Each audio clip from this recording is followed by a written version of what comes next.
Fellow Ghanaians, good evening. It has been 3.5 months since we began our fight to defeat the coronavirus pandemic in the country. It has so far been a coordinated and enhanced response with tracing, testing, isolating, treating, and the maintenance of the relevant social distancing and hygiene protocols being the weapons we continue to employ to help contain the spread of the virus.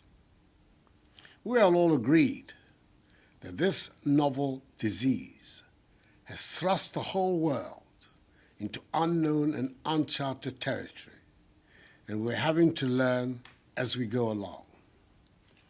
As part of the phased approach to return our lives safely back to normal, final year students in our tertiary institutions return to school on Monday, 15th June, to prepare for and sit their exit exams. 1 week on, it has proved to be a relatively smooth exercise with very few hitches recorded. I thank in particular the Vice-Chancellors and other heads of our tertiary institutions for the support and cooperation offered government towards its success. Indeed, decisions like those being taken by the leadership of Sunyani Technical University in the Bono region to sanction students, lecturers, and non-teaching staff who flout the COVID-19 protocols reinforce the collective determination of the majority of Ghanaians to defeat the virus. From tomorrow, Monday the 22nd of June, the next batch of students who will be going back to school, our final year senior high school students, SHS3, and second year Gold Track students. On Thursday, I held consultations with members of both the Conference of Heads of Assisted Secondary Schools, CHAS, and the Association of Principals of Technical Institutes, AFPTI, to agree on the modalities for the return of the students. Despite the short notice for the meeting, I was happy to see the impressive turnout of their executives from all parts of the country, and I'm grateful for the wholehearted cooperation they pledged to government. Like their seniors at the university, SHS3 students will be in school for a total of 6 weeks before sitting for the WASI exams over a period of 2 weeks. SHS2 Gold Track students who are returning to complete their first semester, like their Green Tracks colleagues have done, will be in school for 6 weeks before going on vacation. All 1,167 senior high schools in the country have been fumigated and disinfected. Each student, teaching and non-teaching staff, invigilator, and school administrator, numbering some 800,000, will be provided with 3 pieces of reusable face masks, i.e. 2 being provided tomorrow and the 3rd within a fortnight. Nonetheless, I encourage parents to provide their wards and children with at least 1 face covering on their way to school.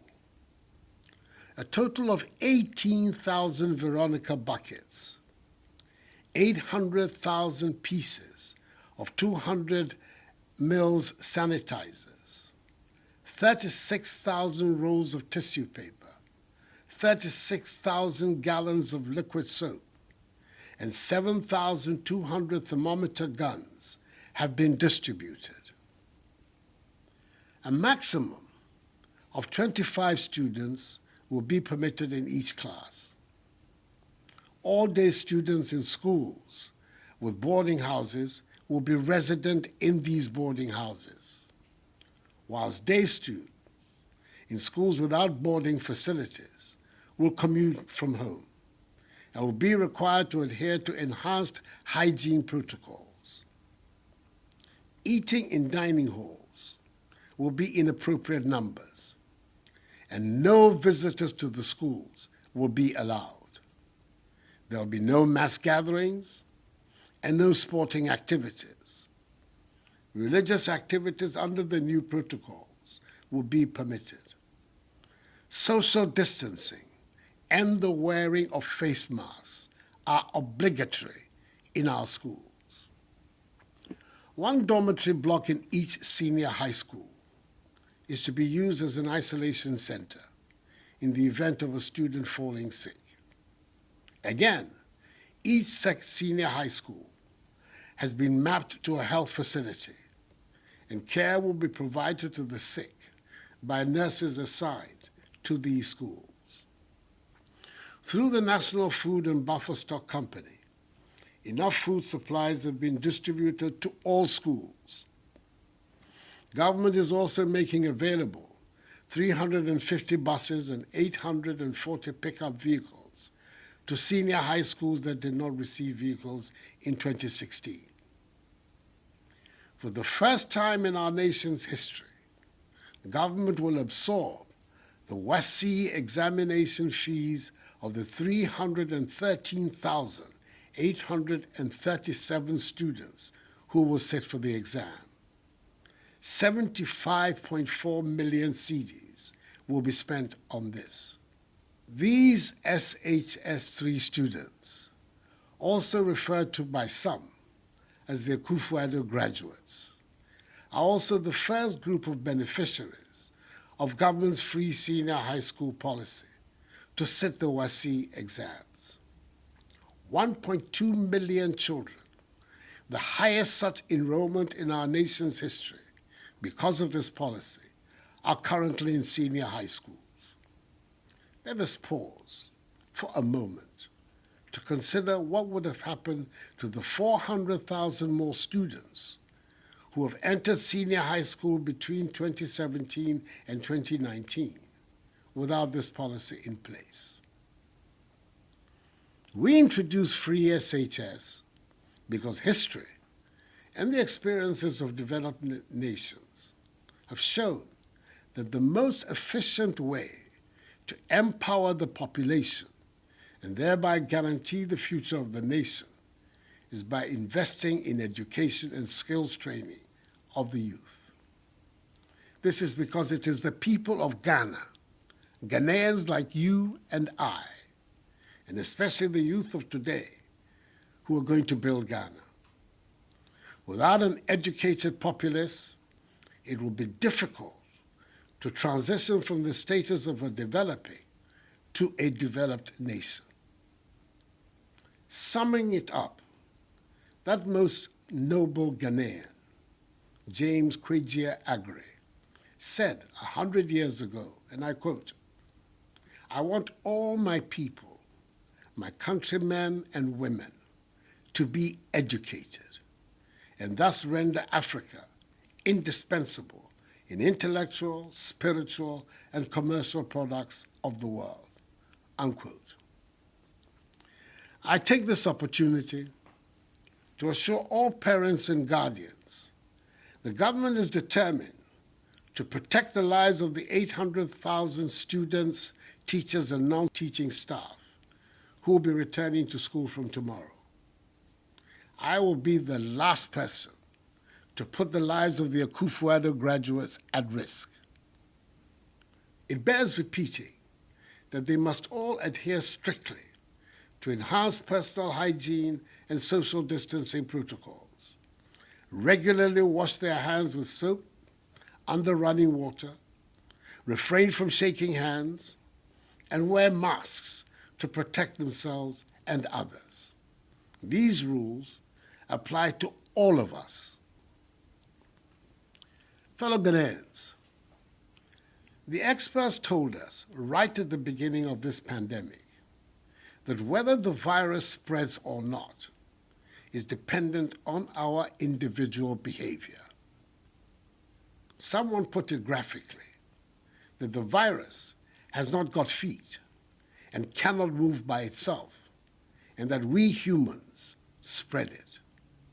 The large majority of us continue to adhere to the protocols.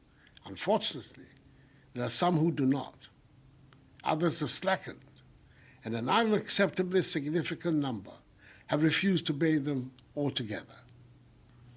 In such an atmosphere, if we do not take care, the virus will continue to spread, which will lead to intolerable pressure on our health facilities and caregivers. Each one of us must be part of the fight to stop the spread of the virus.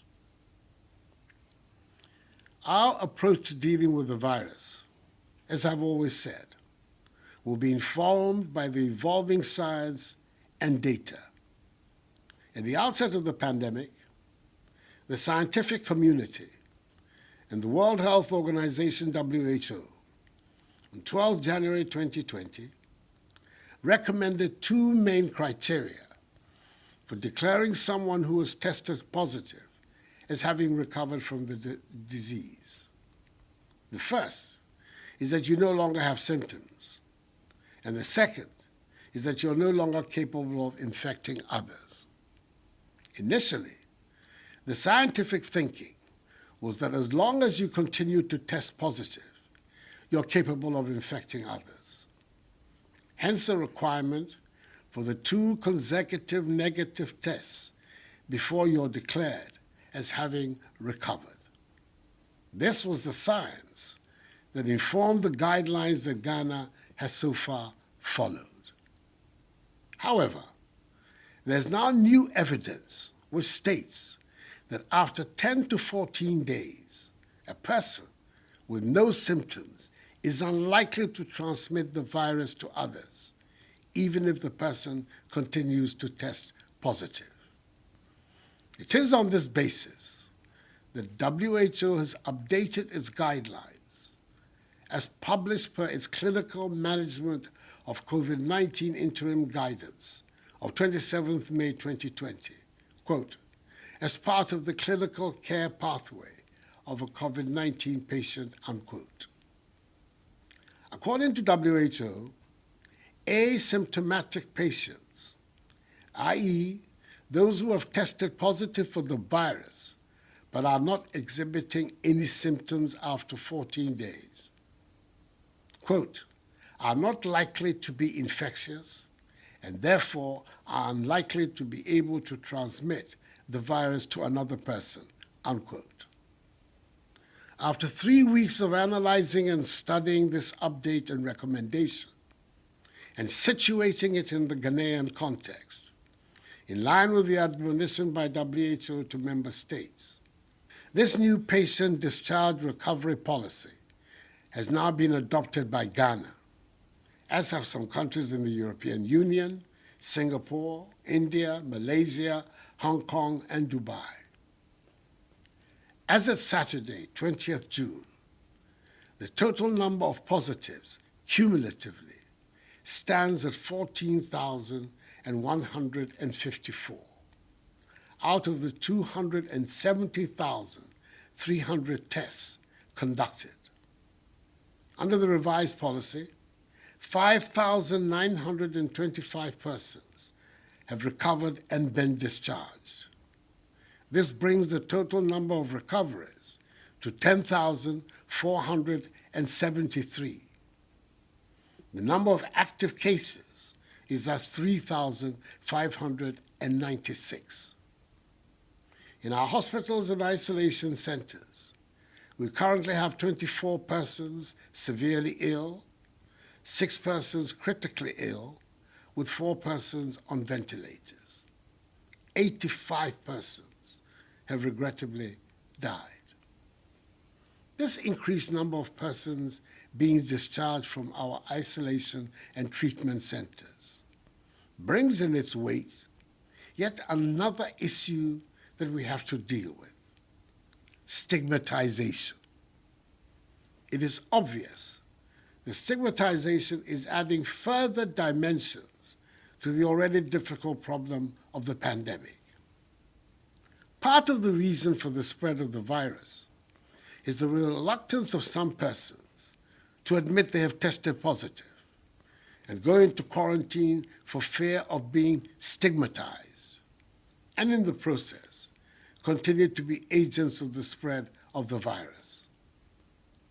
Persons who test positive for the virus, once they recover, do not pose any danger whatsoever to anyone, because the scientists tell us that they can no longer spread the virus. As I have said before, there is nothing shameful about contracting the virus, and consequently, we do not have to lose our sense of community because of this pandemic. Fellow Ghanaians, in line with our policy of providing optimal care for the sick and reducing COVID-19 related deaths, government continues to mobilize holding bay, quarantine, isolation, and treatment centers across the country. I thank the Ghana National Association of Teachers, GNAT, for their admirable civic gesture of making available their facility in Ejiso in the Ashanti region, and the Catholic Bishops' Conference for agreeing to the use of their facilities across the country as isolation centers in the fight against COVID-19. These are timely offers which will ensure that our overall healthcare systems are not unduly burdened and overrun. Such institutions deserve the sincere appreciation of the entire nation, as does the gesture of the Minister for Environment, Science, Technology, and Innovation, Professor Kwabena Frimpong Boateng, who was offered a 70-bed hospital in Twase in the Ashanti region as a COVID-19 treatment center. As I indicated in my address to the nation last week, the great majority of cases are in the Greater Accra and Ashanti regions. For these two regions, I've approved further investment in the following areas: additional ICU bed facilities in Greater Accra region, a new treatment center for Ashanti region, additional laboratories to strengthen clinical care to allow for real-time results, more medicines, consumables, and equipment, and formal arrangements for a pool of specialist health professionals to complement the respective resident multidisciplinary health teams at various treatment centers. We continue to be indebted to our health workers and express sorrow over the death of Dr. Harry Owusu Boateng, a pediatrician at the SDA Hospital in Kwadaso, Kumasi, and Sophia Addo, a nurse with the Ghana Manganese Company Hospital in Takwa, who both died in the line of duty. May their souls rest in perfect peace. I also urge the media to continue the positive work of public education they have been engaged in, especially now as restrictions are being systematically eased. Before I conclude, let me remind all Ghanaians, once again, that the wearing of masks is mandatory. Leaving our homes without a face mask, a face covering, or a face shield on is an offense. The police will conduct random checks in the enforcement of this directive. If you are arrested by the police defying this directive, your sanction could be severe. So please, let us all, at all times, wear our masks. I appeal to each and every one of you to take this as a personal challenge and help rid Ghana of the virus. Even though we now have a better understanding of the dynamism of the virus in our country, even though the majority of people who contract the virus do not show any symptoms at all, And even though Ghanaians are not dying in the hundreds and thousands that were originally anticipated, we cannot afford to be complacent and let our guard down. Let us remain focused and adhere to the enhanced hygiene, social distancing, and mask-wearing protocols that have and must become part and parcel of our daily lives for the foreseeable future. We can do it if we work at it. And if you're Chineko, SHS 3-4, Besa Ako School, Bosumi Mienui, Ako Siadie, na one to me strong on social etwato. SHS 2 go track for also, Besa Ako Wie, one term edikan. Send a green track for aye. Then she say, yeah, and they say, Emra woni school no. I will for intimate kosra won ma ewo on a da body. You say be ding ama wo for. Nanso eye ma yema no. Na me sha wo for bo. Say aban school for mpanyin for any teacher for. We hwe school for no so abo wo ho ban sene e fata. The one wie nsohwe na woni asane abefie asomdwe mu. Mpa bo eta wonyina echi. The one etwa nsohwe no fe. Anyame me keje wo SHS 3B by school ka shi no jin enyo. Kone ameya kaseni ke ha ame exam.